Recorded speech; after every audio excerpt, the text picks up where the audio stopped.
Now, the rest of the story. I have before me a collection of art, paintings, illustrations, something Rod Serling might have called a real night gallery. The titles are innocuous enough, The Triumphant Smile, The Lips of Earth, Man in the Hand of Nature, and so on, but those designations are deceptive, because in each case the artistic concept can be described only as, well, monstrous. The Triumphant Smile, for example, depicts a Mongolian head, decapitated and stuck on a lance, and smiling. Man in the Hand of Nature shows a tiny naked human standing in the palm of a colossal horned, goat-legged woman. Together, these artworks comprise a montage of grotesquerie worthy of Francisco de Goya, and yet this collection of monsters we're discussing was created by an American artist of the 20th century, and moreover, a woman, a female artist named Rose O'Neil. She was a Renaissance woman, I guess you could say, as evidenced by the wealth of sculpture, paintings, illustrations, poems, and novels which survives her. She was born in Wilkes-Barre, Pennsylvania in 1874, daughter of a bookseller. She taught herself to draw and was already winning prizes for her pen and ink sketches at the age of 14. 20 years and 2 unsuccessful marriages later, she began her most serious work. And as though some terrible, inevitable force were being unleashed from deep inside her, each of the expressive forms Rose chose was laced with the bizarre, the grotesque, the monstrous. She published 4 novels, The Loves of Edwy, The Lady in the White Veil, Garda, and The Goblin Woman. There's also a volume of poetry called The Master Mistress, and 2 statues, The Fauness and The Embrace of the Tree.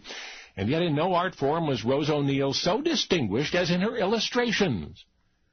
Having lived and worked both here and abroad, Rose was acclaimed by American and French art critics.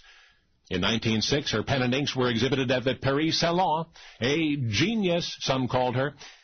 15 years later, in the spring of 1921, another show in Paris, this time at the Galerie de Vambay. And awestruck by the portrayals of titanic and demonic figures, art lovers began musing over their inspiration. What darkness must lurk in the soul of Rose O'Neil? In 1922, New York's Wildenstein Galleries gave an O'Neil exhibition. By now, her reputation in the artistic community was that of a monster maker. Her works became known as the monster drawings, and her brand of terror has been called something else. It's been called her secret art.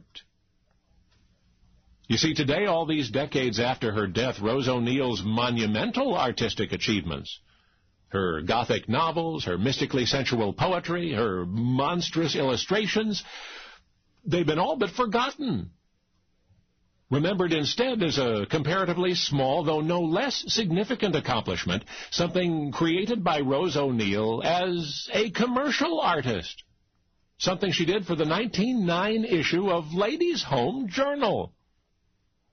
These days, art critics and art lovers rarely ponder the monsters of Rose O'Neil, but now you'll never forget her, because there was a ray of sunshine that contradicted her macabre, a solitary illustration creation, a chubby little character with a top knot of hair called the Cupie doll. Only now you know the rest of the story.